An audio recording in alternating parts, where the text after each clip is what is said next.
Welcome to Spinning Back Clique, where each week we take a quick spin through the biggest headlines in the sport. This week we have Mike Bond, Danny Segura, and Goes.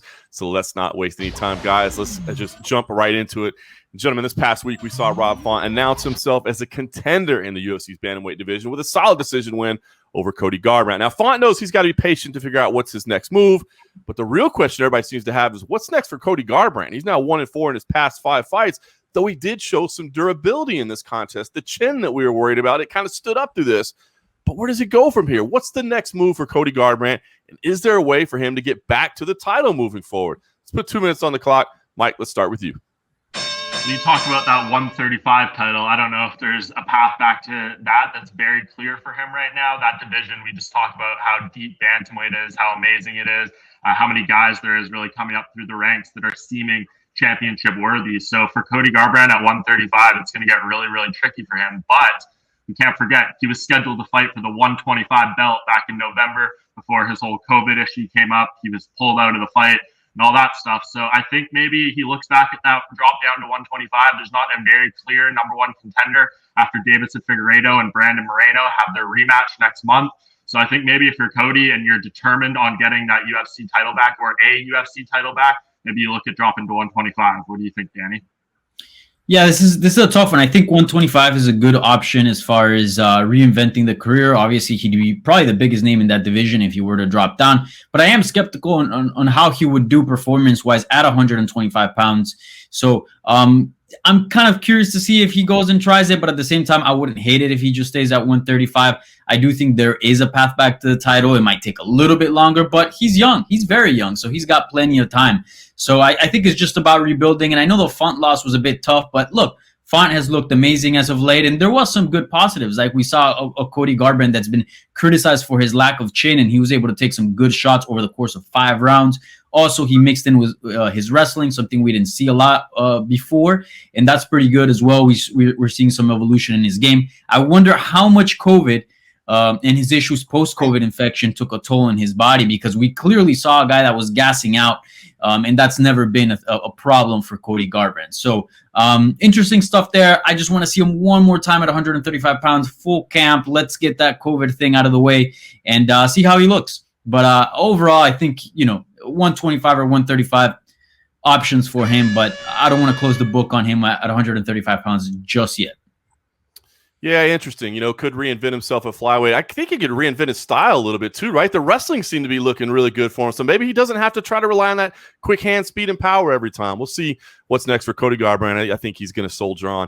Guys, at Bellator this past week, Chris Cyborg picked up another win for her legendary career. Now, Cyborg has been dominant for, a decade, but most point to Amanda Nunes as the women's GOAT because she had the head-to-head victory over Cyborg. Now, they're no longer competing under the same banner, so will Cyborg ever be able to regain that greatest of all-time status, or did that head-to-head loss kind of seal her position as the second greatest of all time? Let's put 2 minutes on the clock and debate that. Danny, you can get us started there. Yeah, this was a tough one. I think Chris Cyborg's a fantastic fighter, but look, Amanda Nunes' resume is probably as good as it gets in the sport of mixed martial arts. Outside of just the women's MMA side, just period, MMA period. That resume is so impressive. The people who she's beat and how she's done it as well is just super impressive. Also, double champ at 2 weight classes.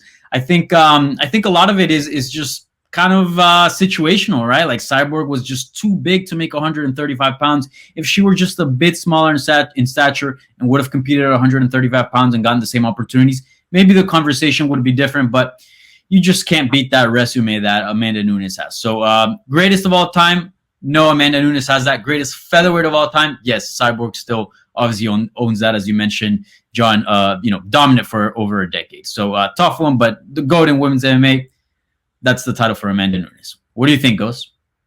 I think, unfortunately, head-to-head is always going to be the thing that's going to trump everything. And with Amanda Nunes having that over her, I don't think she'll be able to do it. The only way she'd have a chance is if Amanda were to string up a couple losses here and there or something.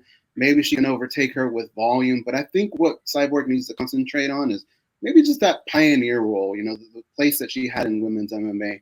Maybe even trying and attempting to be the greatest female combat sports athlete of all time, because she has done some Muay Thai, right? Some jiu-jitsu, maybe get into a little boxing. But even then, you have Olympic gold medalists in the conversation as well with Kayla Harrison. So it's very difficult. What do you think, Mike? Yeah, I don't think there's necessarily a way for Cyborg to regain it. I don't think beating the Arlene Blancos and the Leslie Smiths in the world, but I think Goes was right on point there in saying that maybe Amanda Nunes will give it up to her in a degree. If she loses one of these fights to, the Megan Andersons, the Juliana Peñas of the world, then I think that opens the door a little bit for Cyborg to make up that ground. But right now, it is Amanda Nunes' title and hers to either give away or keep. Yeah, I kind of stand with you guys. I think it would take a couple losses on Amanda Nunes' part. But if Chris Cyborg can keep dominating, and what if she beats Kayla Harrison down the line? Maybe that would be something that would add to the resume as well. We'll see how it all plays out. Well, guys, while we're talking about the women's divisions, Carla Esparza looked absolutely incredible in that win over Yan Xiaonan at UFC Fight Night 188. She believes she should be next for the strawweight champ, Rose Namajunas. That would be a great rematch. UFC President Zhang Weili said there may be another, or UFC President Dana White said there may be another rematch in Zhang Weili. Zhang's not UFC President just yet. Maybe she could get a rematch instead. Now, we know that in the UFC, wins and merit mean a lot, but so does good business as well. So put yourself in the UFC shoes. Tell us which fight is the one to make. Let's put 2 minutes on the clock. Goes, have at it. I think the Carla Esparza fight really does make sense. I mean, listen, the Zhang Weili fight will always be there. I think you'll be able to go back to that one. To me, this one makes too much sense right now. I'm kind of a sucker for storylines, and you have that here. Remember, Carla beat Rose pretty convincingly when they fought. So you have that rematch that you can kind of build upon. And I think that's something that Carla really needs to lean on to get this fight. But at the same time, Rose Namajunas, she could probably help out in this because I think that's a fight that she probably wants to get back. We see how competitive she can be and the drive that she has. Dana White, I think this makes sense on both sides. What do you think, Mike? Yeah, I like the idea of Carla getting that opportunity, the rematch. There's just so many underlying narratives there. I think being a champion in Rose's shoes, the opportunity to avenge losses can be really big for the legacy. So I think that would be the fight I would prefer to see the most. But I think the business practices do get a little bit in the way here, as John alluded to. We know how significant of a market China is for the UFC right now. And just a couple of days ago, it's blowing up. We have Zhang Weili as the champion. We have Yan Xiaonan as the top contender, and they both lose. And is the UFC going to try to push some success back into that market by giving Zhang Weili the rematch, potentially having her regain the title and really gaining some momentum back in that market? It's a risky endeavor because if she loses that fight to Rose, I think kind of things run dry there a little bit, but maybe they want to put the eggs in that basket, give her the chance to do it. And I think maybe that's what we will see, just because I think there's so much profitability for the UFC in China and they want to roll the dice and getting Zhang back in that championship spot. Do you disagree, Danny? No, I agree with you guys. You guys are on point about it. I mean, I think, from a sporting side, Carla Esparza deserves a shot at 100%. I know Zhang Weili makes big money, but look, how about you get her another fight, build another highlight reel, nice knockout, a little interview, get some fire back into that rematch, because she did lose pretty convincingly. So for me, Carla Esparza and build back up Zhang Weili. That's the way the UFC should go about it. Yeah, I agree with you guys. I think you got to give Carla Esparza the fight. And let me just throw out there, if the China market is reopened and you want to host a live event there, if it's not a title fight, what if it's the Zhang Weili, Ioane, and Jacek rematch, the fight of the year in China for that? I mean, come on. That's still a winner. I think that still does big business. So while we're playing the role of UFC executive, let's look at another decision that has been made as of late, and that's the apparent veto of a George St-Pierre versus Oscar De La Hoya boxing match. Now, if you were in the UFC office and it was your call to make, would you approve this fight? Tell me why or why not. Let's put 2 minutes on the clock. Mike, go for it. Well, if I'm in the UFC's office, I probably do exactly what they did and veto it, just because why roll the dice of having one of your all-time greats, George St-Pierre, lose to Oscar De La Hoya at this stage when his legacy is already firmly entrenched. So I understand why they did it, but it's disappointing that they have the right to do it. I mean, George St-Pierre has fought once in the UFC in 7+ years. He's been retired for almost 4 years at this point from his last fight against Michael Bisping. I think this guy is done in the UFC, and I think it's unfortunate the way their contracts are structured that they're even able to veto this away from him. I think if he has an opportunity to make big money, he said Oscar De La Hoya is one of his favorite boxers of all time, someone that he had looked up to coming up in his combat sports career. I think it's sad that he doesn't have the right to be able to make a big pile of money and go be able to tick something off like that off his athletic career list. So if you're the UFC, I get why they did it. From an outside perspective, what's fair, what's right, I do not think that this was the right call. I think George St-Pierre deserves the opportunity to pursue something like this. Yeah, GSP deserves to be able to call his own shots. I mean, he's a legend. He's done so much for the sport, for the UFC as well. So, I mean, it's up to him, right? It's his career. I don't think it'll look that bad on the UFC if he were to take an L from Oscar De La Hoya. One, GSP hasn't fought in forever. I think there's been a big enough fan turn base that probably they've heard of the name GSP and obviously they recognize the greatness, but they weren't really there to watch everything. Obviously, there's still some hardcores that have been around for quite some time. So I don't think it hurt too much. And look, again, like you said, GSP has done so much. Maybe you could do a thing like they did with Conor and Floyd, where they take a little bit of the pie there and they're involved a little bit in the production, all that. But yeah, GSP should be doing whatever he wants. And if he wants to box De La Hoya, that's what he should do. What do you think, Ghost? I think we have to look at it and say, what's in it for the UFC? And there's nothing they can benefit from doing this. You're putting money in your arch nemesis's pocket, an Oscar. You got a Triller that you don't want to help promote, and another MMA guy taking a loss. I think there's too much here for them. Yeah, I hate to say it. Obviously, everybody wants to see George St-Pierre put a little extra cash in his pocket if he can. But if I'm in the UFC office, probably do the exact same thing that they're doing right now. So we'll see how it all plays out. Maybe, as you said, Danny, they can take a little piece of the pie and everybody walks away happy. So lastly, guys, Paul Felder made it official this week. He has formally announced his retirement from MMA. The Irish Dragon had some very memorable moments in the cage and on the mic during his fighting career. So give us your lasting memory of Paul Felder. We'll put 2 minutes on the clock. Danny, get us started.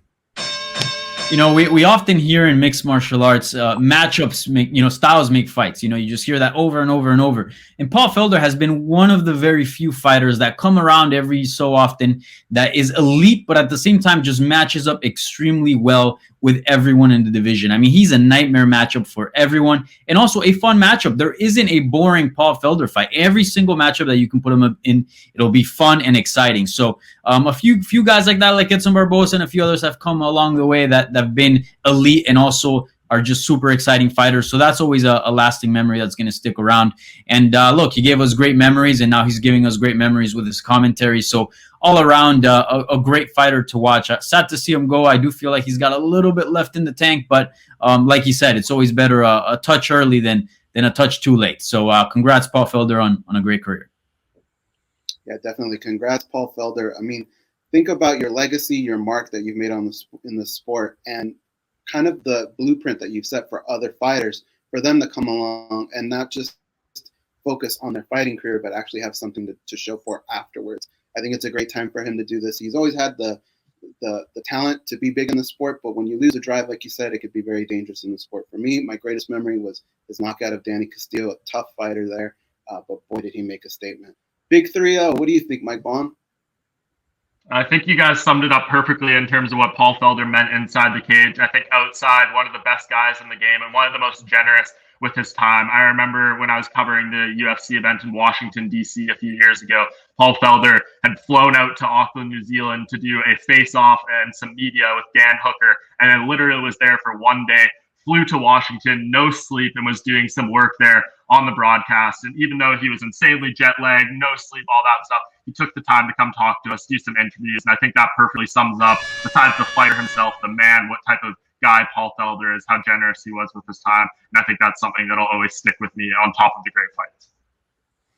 Yeah, the wars with Hooker, Barboza, I mean, those stand out there. How about his final fight, taking on short notice and putting everybody on notice that you need to make weight, kids. Don't ever miss weight moving forward. If I could do it, you can do it. Paul Felder, a great guy, so we wish him a great career.